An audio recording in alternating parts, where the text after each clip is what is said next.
Ladies and gentlemen, welcome. You're listening to the What It Do podcast. But hey guys, welcome back to another episode of the What It Do podcast. In the studio this week, we got Mr. Osvaldo. How's it going, brother? I'm good, man. Thank God. Yes, man. Thanks for coming, dude. Yeah, sure, for yes, sure. sir. See, you just came from work straight over here? Came from work straight over here. No kidding, man. Slanging them cars. Yep. Slanging them cars. Yes, Yeah. sir. How do you like the car business, man? And I like it. You know, obviously I've been doing it for a good while, man, and it's gone good. Yeah. You know, it's gone well. And cutting in and out. Yeah, bring it a little bit closer to you. Okay. Nah, you know, Turn the microphone. Yeah, there you Yeah, go. there you go. Straightforward. yeah. Nah, I enjoy it. I Yeah. enjoy, you know, being able to provide a customer service. to Okay. Customers, man. You know. Man, that's what I get a lot from car salesmen, man. They Yes, really sir. like the customer service part. Yes, sir. Which it's great. I mean, as a customer, Yeah. it's kind of nice to be like, you Yeah. can pick up the phone, you can call somebody, Yeah. like, how is it, you know, there's been some that don't return my phone calls or don't return texts, and I'm like, oh, There's a lot of those. yeah. There is a lot of those. And I'm like, come on, man, because I know how fast these go. You know, Yeah. you got a brand new car in the car lot. You know, Sure. you got to be the first one to jump on it. You know, unless and if you obviously if you don't, you get a truck of the color you don't want. Oh yeah. And it's like, oh, that's not the engine I didn't want. And I'm like, all right, well, I'll wait for the next go around. Hopefully, I'll get some more. Yes, sir. But no, that's badass, man. So how long you been selling cars? I've been selling cars for about 16 years. No kidding. Wow. Goes by fast, huh? Goes by fast. Yeah. No kidding. So what'd you do before selling cars? And so before that, of course, I was trying to do the whole boxing shit, okay. boxing scene and you know, just trying to make it just like everybody else, man. You know, trying to find something. You know, I was doing personal loans. That's what I did before the car business. Oh, dang, badass, man. Yeah. So you're a fan of boxing? I love boxing. Love boxing. It was a childhood dream. Yeah. You know, it's I've always loved watching boxing, and I've always liked to be involved with boxing. Okay. I remember the first time I ever heard of you. You know, and this, of course, was a long time ago. It was when they were doing the boxing matches at the Tough Man. Coliseum. Yeah, Tough the man. Tough Man. Yep. I was like, man. I guess you did you win one of them? So yes, man. So in '98 was the first year that I had actually entered the Tough Man. It was 98. So Damn. '98. And honestly, man. So I've always wanted to do boxing. You know, even since I was a kid, man, I've always wanted to do boxing. But my mom was always and has been overprotective. Man. Yeah, well, You those know? moms, man. And so, you know, here I am, me and a camarada. We heard of Tough Man coming in town. I said, man, if you enter, I'll enter. Okay. Well, I signed up, paid my dues to enter. The buddy that told me he was gonna go in on it with me. He took he flight. bailed. He bailed. I had already signed up, man. I was already there. I wasn't gonna back out from the fight. You know, I was like, man, you know, just gotta go with it, man. You know, at that time I was 184 pounds. I was Okay. considered a light heavyweight at that time. And so anyways, man, the matchmaker for the event, he put me in with the heavyweights. Oh, okay. Shoot. And I'm like, man, bro. So I go and tell this guy, I tell the matchmakers, hey, man, you got this thing wrong, man. I'm 184 pounds. I'm considered a light heavyweight. He just looks at me. He said, man, just get in there and kick his ass. Right? I'm like, easy for you to say. Easy for you to say.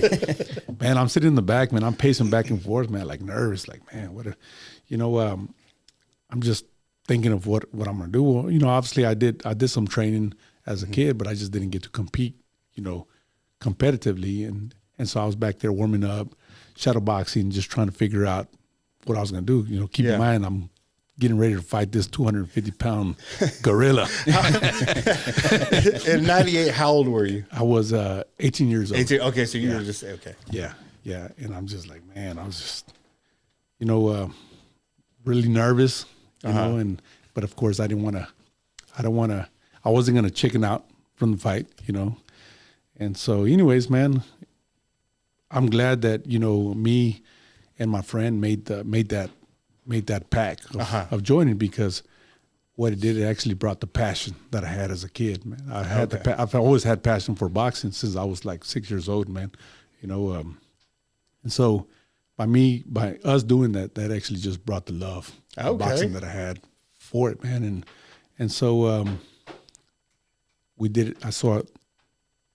I won and I advanced to the semifinals, but then the following night I got disqualified for showing up 15 minutes late. Oh no! And so, which I was okay with it, man. Yeah, it's like keep in mind, I was like, man, you know what so then the next year, so I met this guy there at the Coliseum in the back area, and me and him, became real good friends, man. His name is Scott Hunt, and real good friend. We became really good friends, man. And so he was training at the time. I said, man, I want to get ready for next year. Okay. Which is, next year. And I started training, and the next year I came, that's when we found out that FX was going to come. That was going to come to San Angelo. And I thought that was pretty cool. It's going to be dude, that is cool. It's televised. Yeah. It was going to be televised, on national TV, man, television. And so I show up at that time. I'm like 210 pounds because I'm talking to the guy that was training me. Is like, man, we gotta bulk you up. We gotta put some weight. Yeah. Because I was 6'2". So they're trying to get you to heavyweight, not light heavyweight. Yeah. Well, I mean, Where were you training at? Huh? Where were you training? I was training with Scott Hunt. I was training out of his garage. Oh, okay. Okay. Yeah, I was training in his garage, man. That's the way to do it right there. We would do like Some Rocky stuff right there. We would do some crazy stuff. Train, spar. We would run. He would. He'd take me to go run. Run suicides, or he'd follow me. Run a couple of miles. Yeah. So that year, like I said, man, I was 190 pounds. They put me with this guy put me to fight this guy, and man, I'm telling you, man, it felt so good to be in there, man. It wasn't amateur boxing like I wish I would have had the opportunity, but again, it just got me so much closer to me wanting to live my dream, because I always wanted to box. And so, anyways, man, out of five Tubman events, I won 3, qualified to the semifinals 2 different times. After that, they said, hey, man, if you want to continue fighting, you need to go pro. You're too good to be fighting on the local level. Okay. But because I had already kind of tarnished my amateur background, I couldn't go back into the amateurs. That's one thing that kind of affected me, is I didn't have a lot of amateur experience. Okay, yeah. I mean, like, golden gloves, silver gloves, nationals, and all that other stuff like these kids have, these youngsters have nowadays, man. I didn't have any of that. And that's what they were looking for. Yes. That's what they were looking for. When anytime a manager or promoter is looking for somebody that has the nationals, silver gloves, Olympics, and stuff like that, man. That it's like your resume. Yeah, it's like a resume. Yeah. But again, man, I lived my childhood dream, and shortly after, then of course I turned pro. I met a coach out of San Antonio. Okay. And I had a couple of fights there in San Antonio, a couple in Austin, and then the few took down south. And after that, man, I said, man, I gotta give me a job. And right after that, that's when I ended up in car sales. Car sales, man. Go from boxing to car sales. Yeah. Right. Well, I mean, maybe it's a good thing, dude, because, some of that CTE. Yeah. Oh, yeah. Like, I don't know how, there's some people that got away with it, without getting it too bad, but God, it's too dangerous of a. It is a dangerous sport, but again, what is it? All sports, football. Yeah, well, that's true. Not necessarily just sports, but just in general, man. You can get in your car, have an accident. Yeah, that's true. You can be walking, step in uneven ground or something. There's a lot of freak accidents that happen every day that we don't know. You know what, man? That is true though, because at least you got to do what you loved. Yeah. And it would suck to be like, how did you end up the way you did? Car accident. I ended up not the way I wanted to end up, but hey, we both got here the same. But that's cool. We were talking a little bit earlier, and you were saying that you had did some training at the rec center in the South Side. Yeah. So when I was in the when I was training as an amateur, because keep in mind, before I did Tough Man, I did a lot of training there at the Southside Rec, and back then it used to be called Los Gallos Boxing. I didn't know that yet. He told me. And so at that time, I had told my mom, I said, "Hey, I wanted," because I always wanted to join the boxing club, but funds was an issue. Oh yeah. The funds weren't there, and so I had told my mom, "Hey, well, if I can if I can make the money, if I go cut a yard, if I can make money to pay my dues, will you let me join?" So she let me join the boxing club. I did, I did yards, and that's how I would come up with the money to join the boxing club. And so I had joined those guys boxing. That first week that I was that I had joined, they had put me to spar. It was like my first week, and I'm just like, they're already putting me to spar. I'm just like, man, I really don't know much. Just I know what you're talking about because I actually signed up for a boxing. At the Southside Rec. Yeah. I hate getting hit in the face. I'm like, I'm 2 days in, bro. I'm taking hits to the face. I don't know how to defend myself. But it's kind of a sink or swim type. That's what it felt like. Just throw you in. I guess they would just wanted to see where you were. Yeah. So the guy that they were going to put me to spar, he knew conventional and he knew how to switch, different stands, right? Dude, I caught the dude with I caught him with with a straight jab, and when I caught him with the jab, I remember it kind of dazed him. I didn't have much technique because I didn't know much. I just knew what was my jab and my right. Yeah. And I caught him with the jab because I had the reach advantage, and I remember that he kind of like went backwards, kind of you can tell that he was kind of dazed by it. But ever since then, man, just like, man, it lit you up, huh? Lit me up, man. I was like, man, I needed one of those. Continue training. Yeah. But man, I got discouraged because again, I did all this training, but my mom wouldn't let me compete. Yeah. Competitively. Yeah. So I'm just like, oh yeah. like why? Why? Yeah. Something like that. Man, I wish I would have stuck with it because they put this helmet on me, right? And it had this little, I guess, like a face guard on top. Well, they had me sparring some dude who was a lot shorter, and his face was right there where that. I was like, you're trying to look down, but it kind of brings everything. Like, none of it was fitted right. Right. Yeah. The whole thing kind of moved up. Oh yeah, bro. And I'm sitting there taking chingazos to the face, and I'm like, I can't see this dude. Don't feel good. Yeah, no, it did, and I get really discouraged me, Yeah. So I was like, my dad was like, "You all right?" And I'm like, "I'm fine, but I'm fucking pissed." Yeah. I'm taking chingazos, and I can't see the guy. Oh. So we did it for, I guess, for another round, and I got mad. I tackled the guy. Yeah. But, hey, that was the wrong way to do it. But then again, I was young, man. 98. I was a kid, man. Oh yeah. Yeah. So it's crazy. So like back to, the Tough Man, right? So as I was telling you, that guy that they put me to fight, he was 250 pounds. He was a jailer in Ballinger, I want to say at that time. Okay. At the time I was working, I was just a scrawny kid. He's got some training then. I mean, because jailers get a little bit of training, I'm sure. And, whether he had training or not, I don't know. But, he was 250 pounds. So anyways, I'm sitting down. He comes to me and he said, "Do you know who you're fighting?" And I said, "Yeah, you." And he just kind of looked at me. He's like up and down. He's like, and he walked off. I was like, "Dang, dude." I was like, that's intimidating. It's like Tom Poe. But I'm not, I'm not gonna back out from it because if I do that, then my friends are gonna criticize me. I'm like, nah, you know what? We're here. We're gonna go right. And so, anyways, man, as I'm walking out from the back, people are just booing me, man, throwing. To me, I can remember that they were like kind of like throwing cups or just booing me because here I am walking out and I'm fixing to fight this guy that's 250 pounds, and they're thinking this guy's just gonna walk all over me. Yeah. Right.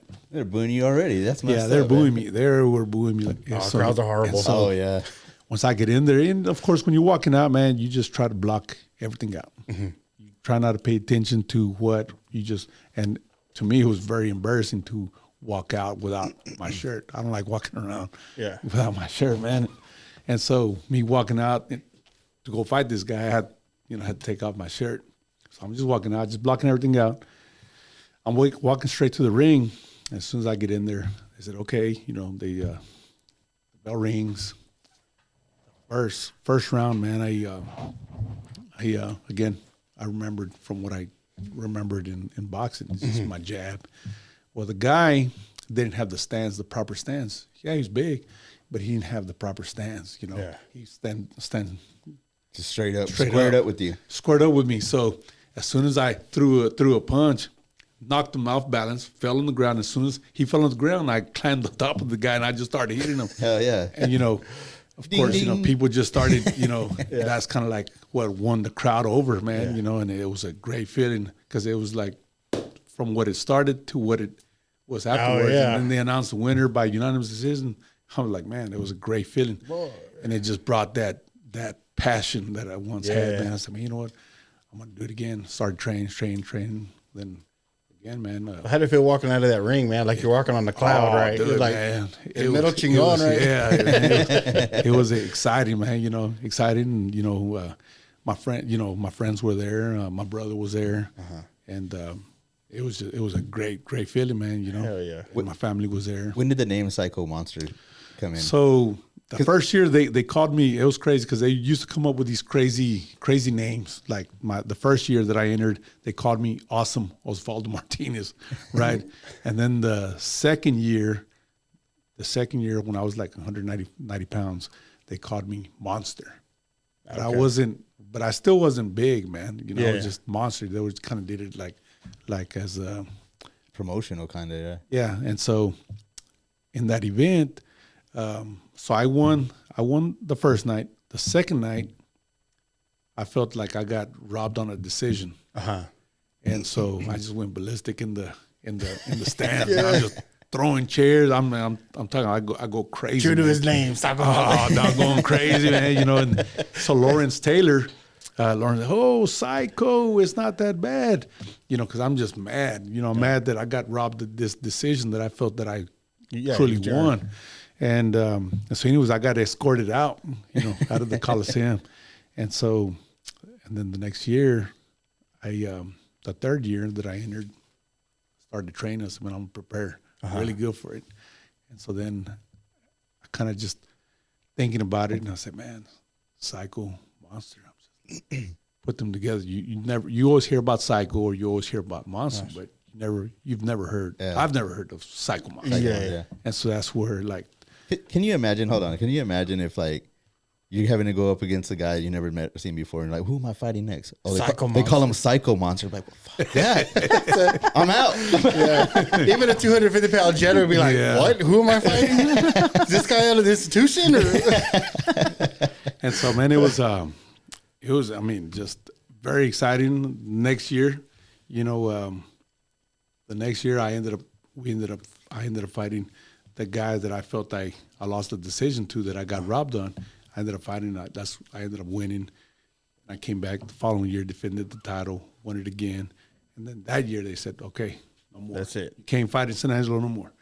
And so that year I went and I fought in Abilene. The next year I fought in Abilene, and I won all my fights in the first round knockout. The only one that didn't go to the first round was the final. And my final fight, that one ended in the second round. Okay. In the second round, TKO. And then after that, like I said, the promoter said,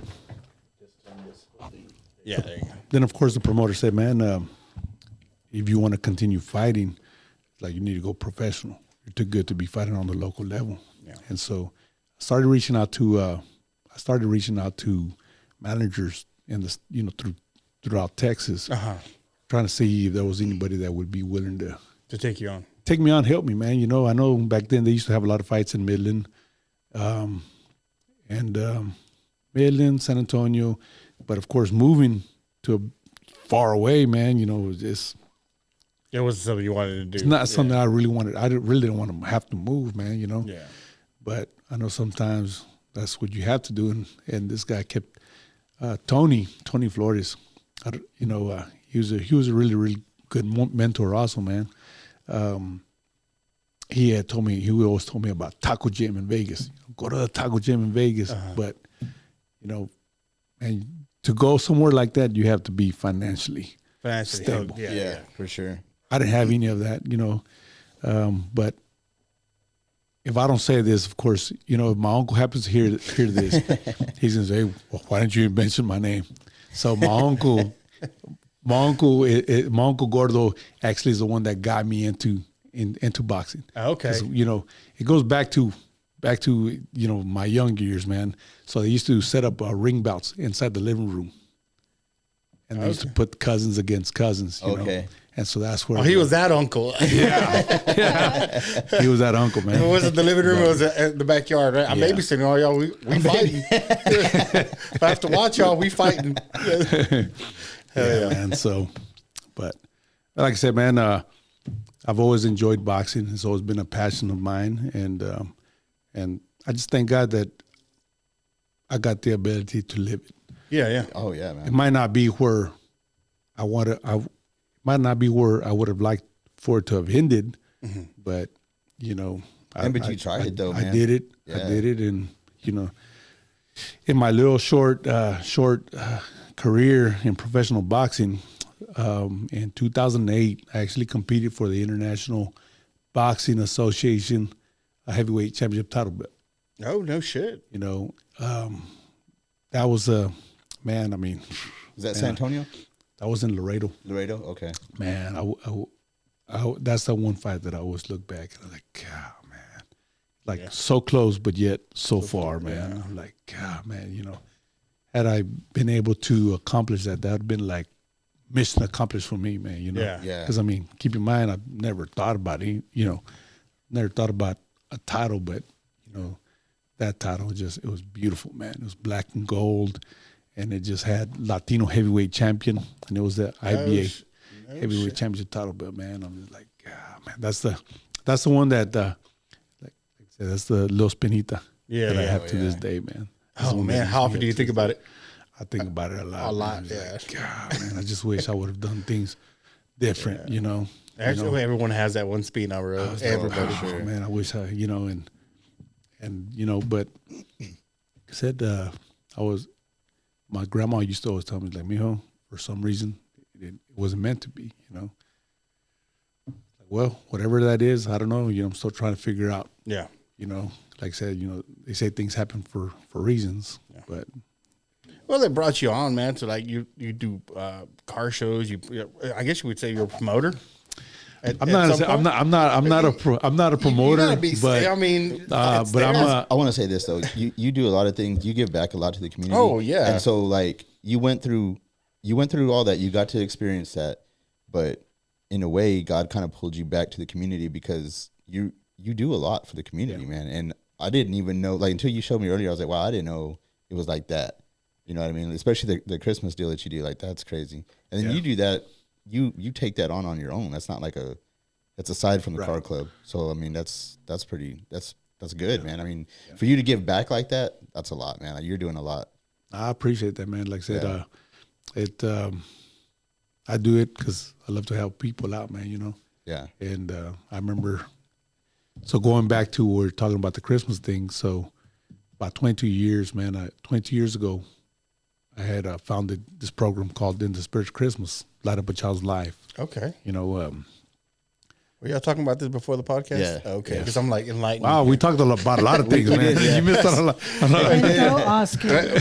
I apologize, but listen. Well, at least I have I'm gonna bring this up. I'm gonna bring this up because it's all interesting, man. Especially the Christmas program. Like, man, that was cool, dude.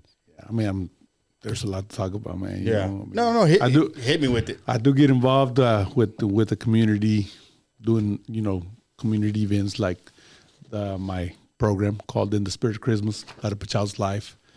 I founded this program 22 years ago, man, and it was just a vision that I had as a young teen, experiencing one of those rough times, where it's like it is nowadays, man. For a lot of people, it's the inflation is tight on a lot of people, man. Especially if you only have one income coming in. Yeah, get paid once a month.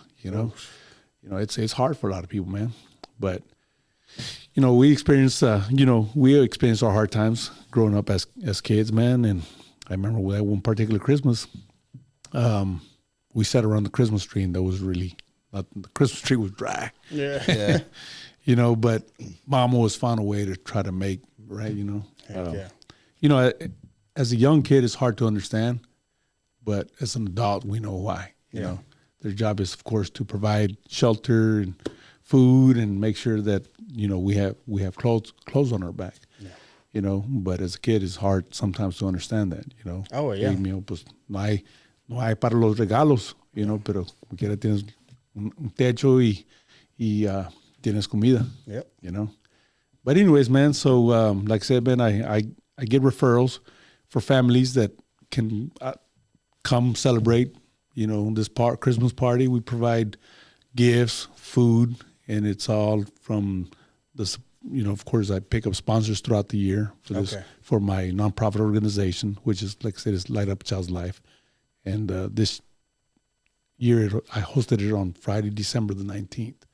And, man, there was about at least 300 people there, man, that we got to, that got to go celebrate the Christmas, the toy drive that we had, man. When he was showing me earlier, he had a video of it, and what I thought was cool was like they weren't just random gifts, like they were actually like personalized. They're all wrapped, and they're all this is for this person, this is for they're personalized to who the gift goes to. It's just like a random, that takes a lot of work, man. Oh, absolutely. I thought that was cool, man. I was like, I didn't know you went that far with it, man. But that's awesome. So we try to bring a personal touch. Yeah. There's a lot of great organizations, but my organization I do it the way I want to do it. I wanted to, like whenever I go shopping. Me and my family go shopping. Hey, what do you think this 8-year-old would like? And I'm not talking about it's just one 8-year-old. I'm talking about sometimes there's 10, sometimes there's 15 8-year-olds, but we try to make it, we try to wrap each gift up, man, for each kid that is invited, for each child that is invited to the Christmas program. We try to wrap each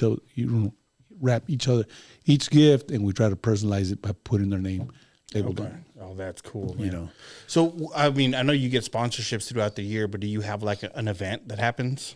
Yes. So can you explain the event? So the event, you're talking about like where I host the event? Yes. Yeah. So for the past 22 years, so all but 1 year I hosted at the Coliseum, but pretty much every year, but that 1 year I hosted at the Southside Rec.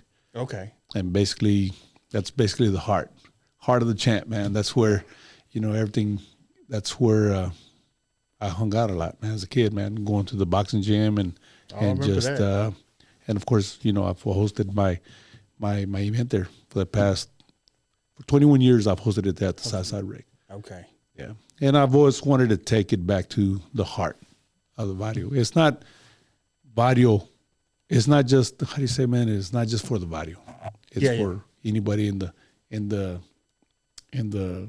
Concho Valley that's invited or that comes to participate, but it's in the heart of where it all started. Oh, wow. Because that's where I'm from. I was born and raised in Barrio, man. Oh, yeah. Damn, that's cool, dude. That's just cool, dude. I don't know. Like, it takes a big heart. You know what I mean? Yeah. And it's cool that I'm glad I got to meet you and get a little more personal with the, doing this podcast, man, because I didn't know that it got to this extent. Yeah. I didn't know. Like, I'm real secluded. What's it called? Introverted, and there's a lot of stuff that happens in San Angelo, man, that's really cool, And, dude, I'm out next year or this year, I should say, because we're in 2026. Do let us know, man. We'd like to be part of it, man. Yeah, no, for sure, man. I will definitely give you guys a heads up. Yeah. Usually I start planning, I like to try to start planning a year in advance, because it takes, for a quality event, it takes time and planning. Yeah. What you're going to do, like what kind of entertainment you're going to have. This year, I was very fortunate and blessed, man. I was able to have the Lonely Boys there. Oh, wow. So that was awesome. The last couple of years I've had different other type of, different types of other types of entertainment. Mm-hmm. But, I said, man, I mean, to have the Lonely Boys there, I mean, That's a big deal. It's a big deal, man. You know, Yeah, they're from San Angelo. from San Angelo. You know, so they're representing. Yeah. So this year we had them there, and of course I tried to make some adjustments to the time, you know, because sometimes the little ones they get fastidiados, man. You know, you know. So in the past it's taken longer, but I made some adjustments to the time and just try to do what we're gonna do and get our mission accomplished, man. And get them out. And it's food too, right? Like it's like dinner. There's dancing going on. Y'all have music going on, and then it's the gift time, you know. And then I'm sure games too. I don't know. Yeah. So we do, man. Like registration process is, like you say, from 5 to 6 within the time that they're signing in. We provide a meal. Then they go into the rec area. We have activities, face painting, you know, games. While we're trying to finish up on this side, and then let's say like by 6:30 we kick off the event. Yeah, 6:30 we just get up there, say a few things. Don't try to drag it on fast, and then just, you know, have a few activities. You know, like this year I had it kicked off at 6:30. By 6:45 I already had the Lonely Boys do some songs. They did a few songs, and then after that we did like 2 dance cash prizes, you know, 2 contests, and then right from there we went right to Santa's Coming to Town. You know, did the whole toy distribution. Oh, that's so cool. Afterwards, man, break down and head home. Yeah, I'm looking at it like it's a lot of work. I mean, because all the planning that goes into it, and then when the event happens, on top of you still have your job, you still have your Christmas for your family, and whatever other events are going on. Yeah. Then you got the car show coming up right after that, or right before that, right? So the car show is right before this. It's like boom, boom, boom. Yeah, so like you're planning 2 events because you do it a year in advance. Yeah. So like the car show this year we're planning the car show, you know, on the 24th of October. Yeah. And then, like you said, man, as soon as the car show's done, then boom, you got the Christmas, you know, fundraisers that you got to try to do in between. Yeah. And then work, and then of course family. Oh man, see, this is why you stopped boxing, bro. There was a bigger. Man, you had a bigger calling. You had a bigger calling, bro. Yeah. Because you have to have all your faculties. You're making sure that some of these kids don't have to experience, like you went through it already, and what you're doing is like you're in a way you're making sure. I mean, I'm sure I know there's still other ones that just, you know, they're just going to go through it, but for the ones that you can help, you know, they don't have to experience that year where it's like, oh, there's nothing this year. Sorry. Yeah. You know what I mean? Like that's heartbreaking, and you're filling that void, and that's a calling, man. And it really is. It's a really, really great feeling, man. Because like I said, this year, man, out of 22 years that I've done this year, man, you just see everybody so happy. Yeah. You know, just so happy, man. The kids are everybody just playing like it. This year just seemed different out of every other year that I've had it. You know, and we noticed that. Yeah. You know, in the past couple of years, I've had some families that have gone upset because their child didn't get the gift. That, you know, but you know, again, man, we try to get each gift. We try to give each child the same gift. That way they don't say, hey, well, why did he get that? I didn't get, you know. Right. Yeah. So to make it fair and even, when we go shopping for my 1-year-olds, they all get the same gift. Yeah. Boys. You know. Yeah. And up to the age of 13, makes, like, you know, this year we're blessed. We had a sponsor that, you know, it's a little harder to shop for the older kids. Yeah. You know, because they're all into technologies. Yeah. You know, and I was blessed to have a sponsor cover the tablets. Oh, okay. We gave, okay. You know, so we gave out this year, you know, my 12 and 13-year-olds, they got tablets, you know. Yeah. Oh, that's cool. That's a big gift. Yeah, that's a very big gift, man. You know, and then some of the cash prizes were, you know, not cash prizes, but door prizes. You know, I did like a Bluetooth speaker was my first cash, you know, first door prize. The second one was a flat screen TV. Okay. And then the third and final one was a PS5.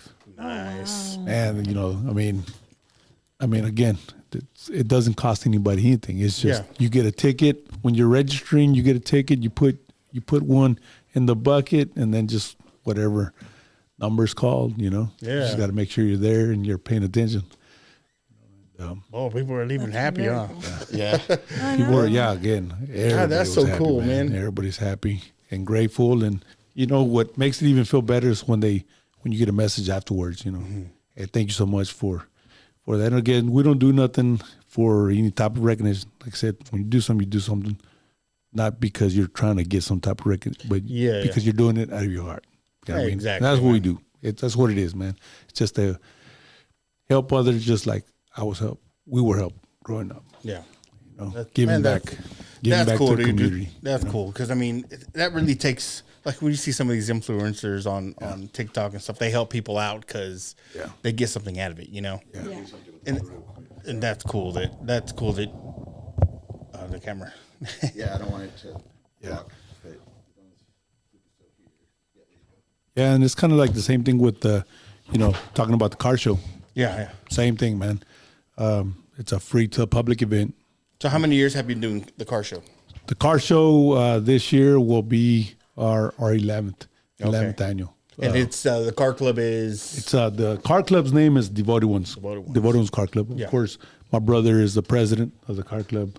I'm just the event coordinator. I'm just a member. You're the promoter, bro. The promoter. And there's only a few of us. That's why we go by the little motto that says "Pocos pero locos," because there's only like 6 of us in the club, man. Oh, okay. But we just try to do things different. Again, we want to have this event that people just enjoy and having a great time. Get to see nice cars, cars that are displayed. Trunks open, suspension. Car hopping, have the jalapeno eating contest. My favorite. The watermelon eating contest. Just different activities that go on throughout the day. And, of course, live entertainment, When you go to a lot of these other concerts, it costs money to go in. Yeah. Right? Well, when we have a concert, it doesn't cost anybody anything. Man, you do it all. You get your sponsorships. We get the sponsorships, and we have fundraisers throughout the year. Okay. That help us raise money. So it's again, it's a club thing. We all do this together. Of course I do a little bit of the coordinating, of course, but before we do anything, of course, I got to run it through the guys, get everybody's approval on it. But yes, coordinating the car show is also a big task. Oh, yeah, I imagine it is. You got to have a schedule, and we've grown, over the years, man, because in the past we didn't used to have a schedule, and I was like, when I started helping my brother, I said, man, you know what, we need to have a schedule, have a time of what time everything's going to happen. Yes. Instead of trying to just do it all at once or do it. Well, when you try to do it, like when you try to just go with the flow, a lot of times you might leave something out. Yes. But if you have it written on paper, hey, well, you know what? Look, you can mention the sponsors at this time. This what time we're gonna have the watermelon contest, and then that because you got a certain time from this time to this time. So by 8 o'clock, you got to make sure everybody's out. You know what I mean? So get all your events covered. That's why you got to make sure you have a schedule, man. And so like in the past, man, we've had Capone from California. We've had Juan Gotti. We've had Ice El Hielo. We've had Eric y su Grupo The good Masori. ice, not the bad ice. We've had Eric y su Grupo Masori. Okay, wow. And then who else? We've had Stephanie Montiel. We've had her a couple of times. And then we've had this girl called Magic Girl. Okay. She also sings with like the top box. But she was pretty cool. Again, it's all free to the public, man. It doesn't cost anybody anything. The only thing that it does cost is like the registration fee for the participants, Yeah. Again, we don't do it to try to make any profit. We just do it to help us replenish a little bit of the money that we spend, because we spend a lot of money, The sound costs money. Oh, yeah. The games, the cash prizes that we do cost money. The awards cost money. And at one time, we didn't used to have an entry fee, man. But it was like we gotta have some type of fee, man. Because we're just spending so much money, we're not getting anything back in return. And so, for those that don't understand why it's important to have some type of entry fee, that's why, because it helps pay for the event.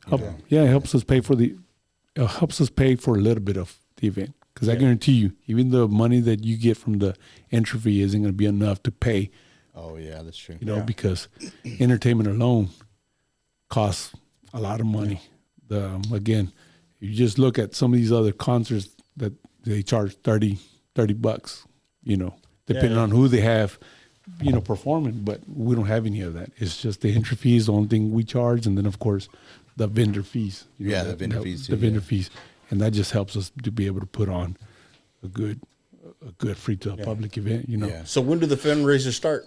Well, talking about that, as a matter of fact, we're gonna have our first fundraiser Sunday, February 22nd. 2022. We're gonna have it at the original Lone Star Collision, 1308 Pulliam Street. Okay. And it's $13 minimum donation. And what'll be on the menu will be pork steak chops, 2 sides, which includes rice and sausage with jalapeno, and of course the 2 slices of bread and drink.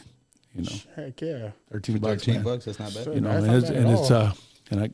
And it's a good sized plate. I understand it's a fundraiser, but it's a good sized plate. It's a healthy plate. You won't be disappointed. Heck yeah, man. Dude, that's badass, man. If you don't mind me, man, before you leave, I want to take a picture of that. As a matter of fact, I was going to let y'all have that. Oh man, awesome. Yes, sir. And this is another one right here.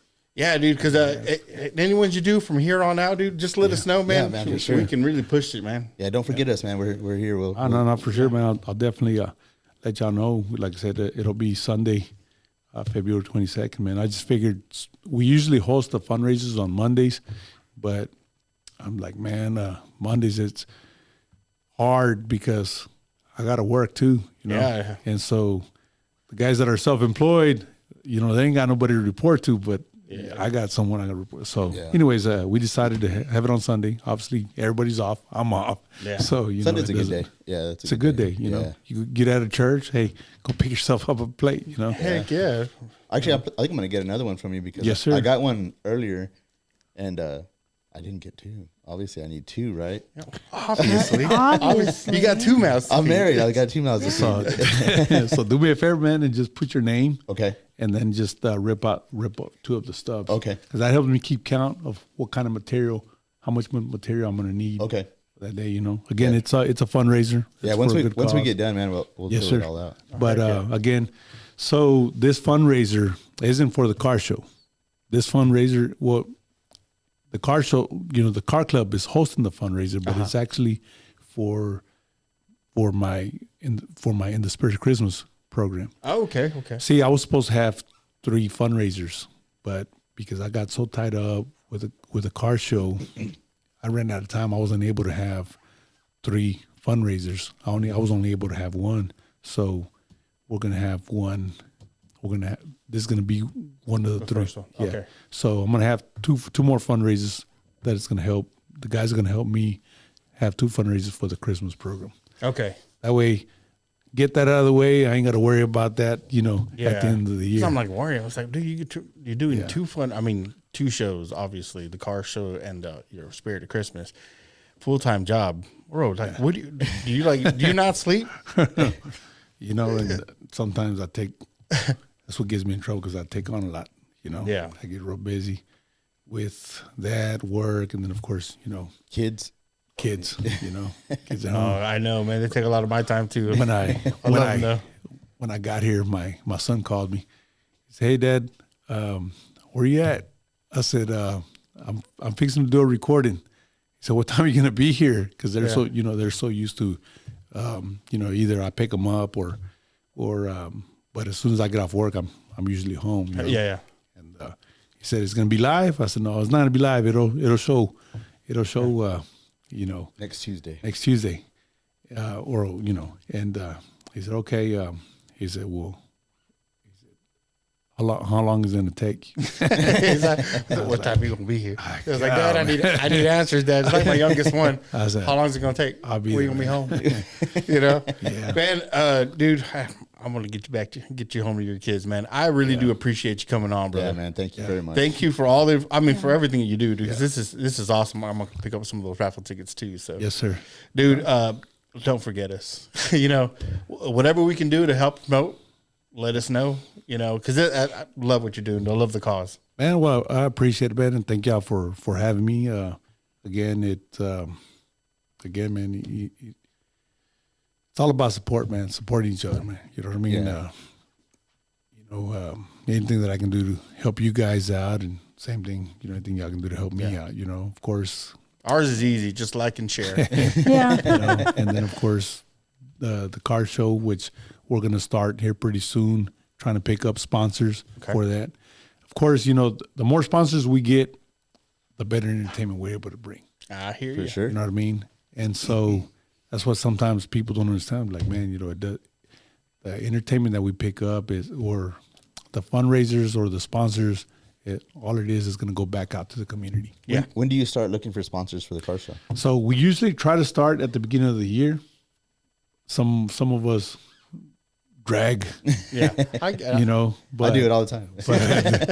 but we try to start as early as possible. Okay. Just try to at least start planting the seed. Hey, man, we're looking for sponsors again for a great cause. Yeah. It's a community event. Everything that takes place is free. Again, the more sponsors we're able to get, the better entertainment we're able to get. Yeah. And of course, like just to kind of tell you, we had inquired about Little Rob about 2 years ago. I had inquired about Little Rob. But God, for 45 minutes, that guy is like 15 grand. Wow. Even if it's a free to the public event. Yeah. Even if it's free to the public. And then they got, you have to have a 6-pack of Pacifico, and you have to have towels, and you have to have, I'm like, God, I'm talking about like there's like a list of things demands, that you have, demands that you have to have in order for them to come to Okay. perform. I'm like, God, dude. Man. I'm like, Got some demands, huh? yeah. I'm like, Let's what? go. All right, Little Rob. Dude. All right, San Andrew, y'all ready? We're going to have to get Little Rob in here, so let's get some Man, sponsors. Heck yeah. That'd be pretty cool, to be able to have somebody like that, and then perform for free, But of course, we've had like I mentioned before, we've had Kid Frost, OG Frost. It was a really good experience to be able to shuttle him around. Like me and my son picked him up from the airport. Afterwards, when they landed here, it was already like about midnight, a little after midnight when they landed here from LA. Yeah. And then from there we went to go eat at Denny's, but we had a really, really good conversation, man. And he was really giving my son, some really good advice, man. And then he gave him a Mexican peso that he had in his wallet from a tour that he had just came from down in Mexicali or something like that, over there in Mexico. Dang, That's pretty cool, man. Heck yeah, that's cool. Man, like I said, we'll try to get that sponsor list. Yeah. We'll get on that sponsor however list. we can help, man. Just let us Yes, know. sir. Yeah. But again, Osvaldo, thank you, man. I thank y'all, man. And again, man, We'll help push last but not least, man, I'm also in car sales, of course, the word, the referrals of friends and family is how I'm able to keep afloat and keep busy, at the car lot, man. If y'all know of anybody that might be in the car market looking for a new or pre-owned car, man, please have them give me a call, man. For sure, man. Yeah. I'll make my living. Yeah, for sure. Help him out there, man, so we can spend some more time. Yes, sir. Make sure he sells a lot of cars so we have some more time putting fundraisers together. Yes, sir. Being the promoter that he is. Man, again, dude, hey guys, thank you for listening, man. And we'll catch you next week. What it do?